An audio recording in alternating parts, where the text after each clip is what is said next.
ഇന്ന് നമ്മൾ വീഡിയോയിൽ ഡിസ്കസ് ചെയ്യുന്നത് കണ്ടീഷണൽ ക്ലോസ് അല്ലെങ്കിൽ ഇഫ് ക്ലോസിനെ കുറിച്ചാണ്. ഈ കാര്യം ചെയ്താൽ മറ്റൊരു കാര്യം നടക്കും എന്നുള്ള രീതിയിൽ പറയുന്ന സെൻറ്റൻസുകളെയാണ് നമ്മൾ കണ്ടീഷണൽസ് എന്ന് പറയുന്നത്. കണ്ടീഷണൽ സെൻറ്റൻസിന് രണ്ട് ഭാഗങ്ങളാണുള്ളത്, ഇഫ് ക്ലോസും മെയിൻ ക്ലോസും. ഇഫ് ചേർന്ന് വരുന്ന ഭാഗം ഇഫ് ക്ലോസ് എന്നും അതിൻ്റെ കൂടെ ഉള്ളത് മെയിൻ ക്ലോസും എന്നാണ് പറയുന്നത്. If it rains, I shall get wet. If it rains, I shall get wet. മഴ പെയ്താൽ ഞാൻ നനയും. മഴ പെയ്താൽ ഞാൻ നനയും. കണ്ടോ, ഇതൊരു കണ്ടീഷണൽ സെൻറ്റൻസ് ആണ്. ഇതിൽ രണ്ട് ഭാഗങ്ങളുണ്ട്. ഇഫ് ചേർന്ന് വരുന്ന ഭാഗത്തെ നമ്മൾ ഇഫ് ക്ലോസ് എന്നും അതിൻ്റെ കൂടെയുള്ള ഭാഗത്തെ നമ്മൾ മെയിൻ ക്ലോസ് എന്നാണ് പറയുന്നത്.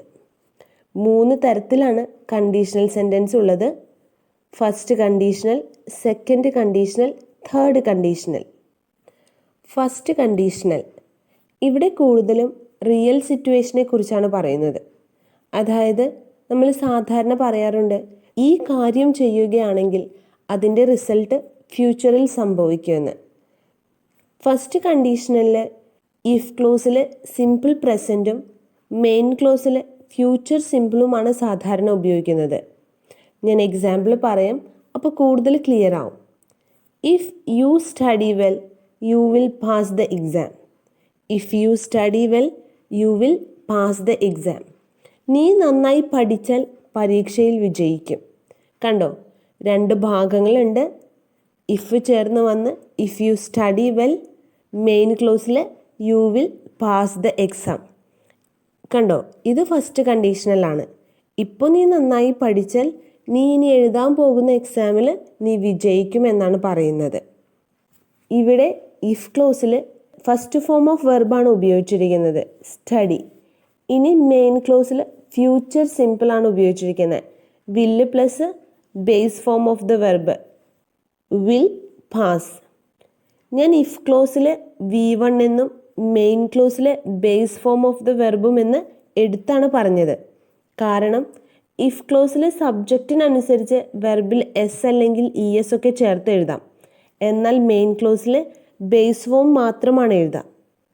ഇനി ഓർക്കാൻ എളുപ്പത്തിന് മോഡൽ ഓക്സിലറിക്ക് ശേഷം വെർബിൻ്റെ ബേസ് ഫോം ആണ് ഉപയോഗിക്കുക എന്ന് മനസ്സിലാക്കി വെച്ചാലും മതി. ഒരു എക്സാമ്പിൾ കൂടി പറയാം. If they play well they will win the game. If they play well they will win the game. അവർ നന്നായി കളിച്ചാൽ കളി ജയിക്കും. ഇവിടെയും ഇഫ് ക്ലോസിൽ പ്ലേ എന്ന V1 ആണ് ഉപയോഗിച്ചിരിക്കുന്നത്. മെയിൻ ക്ലോസിൽ ഫ്യൂച്ചർ സിമ്പിൾ വിൽ വിൻ എന്നാണ് ഉപയോഗിച്ചിരിക്കുന്നത്. ഇനി ഫസ്റ്റ് കണ്ടീഷനിൽ വില്ല് മാത്രമല്ല, ചിലപ്പോൾ മേ വരാം, ഷാൽ വരാം, ക്യാൻ വരാം, ഏത് വേണമെങ്കിലും വരാം. If he works hard he may get the job. If he works hard he may get the job. അവൻ നന്നായി ഹാർഡ് വർക്ക് ചെയ്താൽ അവന് ഈ ജോലി കിട്ടിയേക്കാം. അവൻ നന്നായി ഹാർഡ് വർക്ക് ചെയ്താൽ അവന് ഈ ജോലി കിട്ടിയേക്കാം. ഇവിടെ കണ്ടോ, ഇവിടെ മേ ആണ് ഞാൻ ഉപയോഗിച്ചത്, മേ ഗെറ്റ് ദ ജോബ്. അതുമാത്രമല്ല, നേരത്തെ ഞാൻ പറഞ്ഞിരുന്നു ഇഫ് ക്ലോസിൽ V1 സബ്ജക്റ്റിനനുസരിച്ച് മാറ്റം വരുന്നു. ഇവിടെ ഹീ എന്നുള്ളത് സിംഗുലർ സബ്ജക്റ്റ് ആണ്, അതുകൊണ്ട് ഞാൻ വെർബിൻ്റെ കൂടെ എസ് ചേർത്താ പറഞ്ഞിരിക്കുന്നത്. ഇഫ് ഹീ വർക്ക്സ് ഹാർഡ്, മേക്ക് ശേഷം base form of the verb may get the job. Second conditional. Second conditional കൂടുതലായും അൺറിയൽ സിറ്റുവേഷൻ അല്ലെങ്കിൽ ഇമാജിനറി സിറ്റുവേഷൻ പറയാനാണ് ഉപയോഗിക്കുന്നത്. If he studied well he would pass the exam. If he studied well he would pass the exam. അവൻ നന്നായി പഠിച്ചിരുന്നെങ്കിൽ പരീക്ഷ പാസ്സായേനെ. അവൻ നന്നായി പഠിച്ചിരുന്നുവെങ്കിൽ പരീക്ഷ പാസ്സായേനെ. ഇവിടെ ഇഫ് ക്ലോസിൽ സിമ്പിൾ പാസ്റ്റ് ടെൻസും മെയിൻ ക്ലോസിൽ would plus base form of the വെർബുമാണ് ഉപയോഗിച്ചിരിക്കുന്നത്. ശ്രദ്ധിക്കേണ്ട കാര്യം, ഇഫ് ക്ലോസിൽ പാസ്റ്റ് ഫോമാണ് ഉപയോഗിക്കുന്നതെങ്കിലും പ്രസൻറ്റിലെയോ ഫ്യൂച്ചറിലെയോ കാര്യങ്ങളാണ് നമ്മൾ മെയിൻ ക്ലോസിൽ സൂചിപ്പിക്കുന്നത്. ഇഫ് ക്ലോസിൽ പറയുന്നത് പാസ്റ്റ് ഫോം ആണെങ്കിലും മെയിൻ ക്ലോസിൽ ഉദ്ദേശിക്കുന്നത് പ്രസൻറ്റിലെയോ ഫ്യൂച്ചറിലെയോ കാര്യമാണ്. ഇഫ് ഹി സ്റ്റഡീഡ് വെൽ, കണ്ടോ, സബ്ജക്റ്റ് പ്ലസ് V2. സ്റ്റഡി എന്ന വെർബിൻ്റെ പാസ്റ്റ് ഫോമാണ് studied. He would pass the exam, base form of the verb would plus pass. ഒരു എക്സാമ്പിൾ കൂടി പറയാം. He could get the job if he tried. He could get the job if he tried. അവൻ ശ്രമിച്ചിരുന്നെങ്കിൽ ജോലി കിട്ടുമായിരുന്നു. Unreal situation ആണല്ലേ. ശ്രമിച്ചിരുന്നുവെങ്കിൽ എന്ന് പറയുന്നതിൻ്റെ അർത്ഥം ശ്രമിക്കാൻ യാതൊരു സാധ്യതയുമില്ല എന്നാണ്. അതാണ് ഞാൻ നേരത്തെ പറഞ്ഞത്, സെക്കൻഡ് കണ്ടീഷണൽ കൂടുതലും അൺറിയൽ സിറ്റുവേഷൻ ആണ്, സംഭവിക്കാൻ സാധ്യതയില്ലാത്ത ഒരു കാര്യത്തെക്കുറിച്ച് പറയാനാണ് ഉപയോഗിക്കുന്നത്. ഈ സെൻറ്റൻസുകളൊന്ന് നോക്കിയേ. If I were the Prime Minister, I would solve all the problems in our country. If I were the Prime Minister, I would solve all the problems in our country. ഞാൻ പ്രധാനമന്ത്രി ആയിരുന്നുവെങ്കിൽ നമ്മുടെ രാജ്യത്തെ എല്ലാ പ്രശ്നങ്ങളും ഞാൻ പരിഹരിക്കുമായിരുന്നു. ഈ സെൻറ്റൻസ് കൊണ്ട് എന്താ ഉദ്ദേശിക്കുന്നത്? നടക്കാൻ യാതൊരു സാധ്യതയുമില്ലാത്ത, അല്ലെങ്കിൽ കംപ്ലീറ്റ്ലി ഇമാജിനേഷനിൽ മാത്രം നടക്കുന്ന ഒരു കാര്യത്തെക്കുറിച്ചാണ് ഞാനിവിടെ പറഞ്ഞിരിക്കുന്നത് അല്ലേ. If I were the Prime Minister, പ്രധാനമന്ത്രി ആയിരുന്നുവെങ്കിൽ, I would solve all the problems in our country, നമ്മുടെ രാജ്യത്തെ എല്ലാ പ്രശ്നങ്ങളും ഞാൻ പരിഹരിക്കുമായിരുന്നു. ഇത്തരത്തിൽ ഇമാജിനേഷനിൽ നടക്കാൻ യാതൊരു സാധ്യതയുമില്ലാത്ത കാര്യങ്ങൾ പറയാൻ വേണ്ടി നമ്മൾ ഐ വേർ ഉപയോഗിക്കാറുണ്ട്. ഇഫ് ഐ വേർ, ഇതും സെക്കൻഡ് കണ്ടീഷണലിൽ വരുന്ന സെൻറ്റൻസ് തന്നെയാണ്. ഒരു ഉദാഹരണം കൂടിയും പറയാം. If I were a bird I would fly. If I were a bird I would fly. ഞാനൊരു പക്ഷിയായിരുന്നെങ്കിൽ ഞാൻ പറന്നേനെ. അപ്പോൾ ഞാൻ പക്ഷിയാകാനായിട്ട് യാതൊരു സാധ്യതയുമില്ല. പക്ഷിയായിരുന്നെങ്കിൽ ഞാൻ പറന്നേനെ എന്നാണ് പറയുന്നത്. നടക്കാൻ സാധ്യതയില്ലാത്ത ഇമാജിനറി കാര്യങ്ങളാണ് ഇതെല്ലാം അല്ലേ. ഇത്തരം കാര്യങ്ങൾ പറയാൻ വേണ്ടി നമുക്ക് ഇഫ് ഐ വേർ ഉപയോഗിക്കാം. ഇനി തേർഡ് കണ്ടീഷണൽ. തേർഡ് കണ്ടീഷണൽ ഉപയോഗിക്കുന്നത് യഥാർത്ഥത്തിൽ നടന്നിട്ടില്ലാത്തൊരു കാര്യത്തെക്കുറിച്ച് പറയാനാണ്. ഞാൻ എക്സാമ്പിൾ പറയാം, അപ്പോൾ ക്ലിയർ ആവും. If he had invited me I would have gone. If he had invited me I would have gone. അയാൾ എന്നെ ക്ഷണിച്ചിരുന്നെങ്കിൽ ഞാൻ പോകുമായിരുന്നു. അയാൾ എന്നെ ക്ഷണിച്ചിരുന്നെങ്കിൽ ഞാൻ പോകുമായിരുന്നു.